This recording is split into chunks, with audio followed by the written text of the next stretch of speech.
Guys, I just wanted to show you my take on a modern primitive day kit. I'm going to go over the contents of my pack and just what I think the modern primitive human would carry with them. Okay, so here's my pack. It's a Frost River haversack, and this is technically what I normally take on a day hike or a scout or an outing or something, and this, in my opinion, is what the modern primitive human being would carry. This is just my opinion, and of course there's other pieces of kit that would work. So, from the opening scene, the silver thing, that was a piece of Reflectix that I used to kneel or sit on. So we'll go right here first. Open up the pack. Here are the contents. First thing on top is my fire bag, tinder pouch. I'll make a video about that sometime. Carry a Trangia alcohol stove with a bottle of alcohol. Right here is just a tin I carry. It has some cordage and fire making stuff. Down in here is just a cheap trail tarp. I've got cordage already in it on all the corners and stuff. For the bottle, I carry the Pathfinder canteen set. The bottle kit would work just as well, so it really just comes down to which one you prefer, canteens or bottles. Along with that, down in there, I carry the cup and the stove. The stove works great with the alcohol stove. If we go into here, in this pouch, I have a flint and steel kit, and then I have this other open end just to throw some tinder in. Have a Esbit stove. I just keep some cocoa mix. Down here I just keep some extra cordage. Over here on the side, keep a Baco Laplander. Great saw. And this doesn't normally stay in the kit, I was just testing it out. It's a Light My Fire Mora knife. And this right here is, in my opinion, the best bushcraft knife for the money, the Mora number 1. I don't really keep anything in here. Sometimes I keep my hunting license or something like that. And then just a way of self-defense thrown down there in the back. So, it's not a lot, but I've got shelter, container, got plenty of fire baking, cooking, got a char tin, got a saw, 2 knives, and I always keep a tomahawk. For my area, I find the tomahawk to be the best. It's kind of middle ground between an axe and a machete, and that tree is half dead, so it wasn't sticking a live tree. So it's not much kit, but it's pretty light and it gets the job done. I'll re-angle the camera and show you more in depth about the knife. Okay guys, so I'd like to talk about knives for the kit really quick. These two are probably, in my opinion, the best knives you can get for a modern primitive kit. We have the Mora 1 and a Blind Horse Knives Boat Tail Scandi. In my opinion, the Boat Tail Scandi is the best knife I've ever used.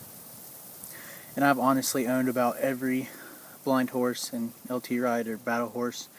I've owned a lot of customs from other makers and owned a lot of production knives from big companies. And the Boat Tail Scandi, in my opinion, is the best knife. They're reasonably priced when you can find them. I really wish Battle Horse or LT Ride would start making this a production run again. They are kind of hard to find, and you can order them as a custom piece, which I have done before, but I just went ahead and went back to the old original Blind Horse boat tail, and I'll tell you a little bit more about it. So here's that Blind Horse boat tail I was telling you about, and I'd like to share my thoughts of why I think this might be the best knife for bushcraft and all that. I've spent a lot of time outdoors. Actually dedicated about the last 3 years of my life to learning these skills, and I pride myself on my knife craft. Um, you know, how well I can work with a knife. And I own a lot of high dollar custom knives, and I own production knives and a bunch of Mora knives and things like that. And I've owned 3 of these, and I keep coming back to it because it just fits the bill perfect, in my opinion. Um, for a survival situation like a one-tool option, I would suggest an axe if you want something to split wood and do all of those things. In my opinion, you shouldn't really have to baton your knife. Even in a survival situation, I would actually recommend not doing it, because I've seen people break a baton and it hit them in the face using a custom, well-known 6-inch knife for survival. Um, and the knife didn't fail, the baton did, and it was a nice baton. So it's just the philosophy of the knife that I like, not so much this particular knife. Even though this is my favorite knife, and I actually wish Blind Horse or LT would make a production of this again. I'd buy another one. You should get on them about that too. But this, in my opinion, is the best knife because it does everything that you need it to. You can skin game, you can baton small pieces of wood. Now, when I'm saying baton small pieces, I'm saying, you know, something, like this big around, breaking this down. I wouldn't use that piece of wood, but stuff that size, or maybe up to 2-inch, 3-inch, maybe. Anything bigger than that, at least where I live, I'd just go find some branches, stick them between 2 trees, and break them off. Baton to get your kindling. I don't think you really need to bust open 4 or 5-inch logs, in my opinion. And if you want a one-tool option, just get an axe. But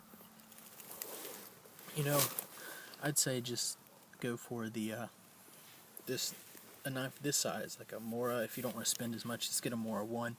In my mind, they're essentially the same knife. And you never actually have to worry about breaking one of those batoning, because you should never baton that through something that you wouldn't this. Like this should go through everything that I would baton this through, because it's smaller stuff just to get some dry kindling. Everything else for your fire, just break it up out of logs. Or not logs, branches, I should say. At least where I live in the eastern woodlands, you can walk 5 minutes one way and gather up enough branches to make a fire, and sustain it for a long time. And then use long logs if you wish. There's an old Indian saying that I heard when I was taking Native American studies in college, and I really like it, and I use it in my philosophy for the woods today. And it goes something like this. White man would build a big fire and have to sit further away from it, while the Indian would build a smaller fire and could sit closer to it. It takes less wood, less energy, and you stay just as warm. And I really like that. I tend to build smaller fires myself. I've done the whole long log for the super shelters and all that stuff, and they're cool. They keep you really warm, but it really never gets that cold around where I live. Actually, I live an hour or 2 from Cherokee. I've it's kind of a gimmick now, but some of the elders down there still practice their primitive skills, and I like to sit and talk with them and stuff. But a knife like this should serve every purpose you need it to, and not just this knife. This knife might not feel very good in your hand. Feels pretty good in mine. I have large, extra large hands, and even though the handle's thin, I don't really need a big handle because I have bigger hands. So, more meat on my hands. It just doesn't need to be there. You might love this knife, and that's completely fine. I actually take this knife out a lot when I don't want to take out an expensive knife. If I fear I might lose it crossing water and stuff, I'll take out one of these and leave this one at the house. So just, in my opinion, any, palm width knife will suffice. More than you will ever need it to. And like I was saying, in a survival situation where there's no one around to help you, I wouldn't baton wood, risk it shattering off, cutting you. You have your hand here, might risk smashing the back of your hand. breaking your hand, batoning off a piece of wood, splintering off, cutting you. I've actually seen people batoning a big piece of wood, and the wood split out back toward their hand, and their hand was going down. They rammed it up into their hand. I just see a lot of hazards with doing big wood. Little stuff like this, you can, if you can baton it with your palm, like that, then that's fine with me. And, stuff like this will just do just fine. And this is oak, so kind of hard, but just the philosophy of this knife here, a really nice knife. And I actually really do like the Boattail Scandi because the handle is really nice, and I just like the way it looks. But any knife that fits the bill would work. But I have owned, like I said, almost every one of this company and the two that split off from it, and a lot of other ones, and I just keep coming back to this one because it fits my hand and I like it. I know a couple other guys that have them and really enjoy them, so just wanted to thank you guys. And about the knife philosophy, you do what you can with what you got. To the primitive skills philosophy, I love primitive skills, I love practicing them, but living them or expecting to live them in a survival situation isn't really practical in my opinion, because primitive cultures lived in big groups, and it takes a group effort to sustain yourself in primitive skills. Making primitive shelters, doing all this, doing all that, it burns a lot of calories, and you need 6, 7, 12 people to do that, to have a dispersed amongst the people so that it's sufficient.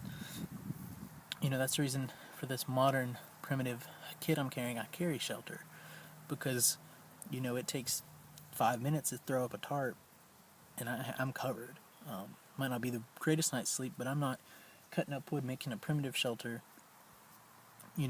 wasting, if you're working for 6, 7 hours to make a proper one, you're wasting thousands of calories. So unless you're in a big group where everybody is well versed in primitive skills, relying on them, I really don't see that being a good idea.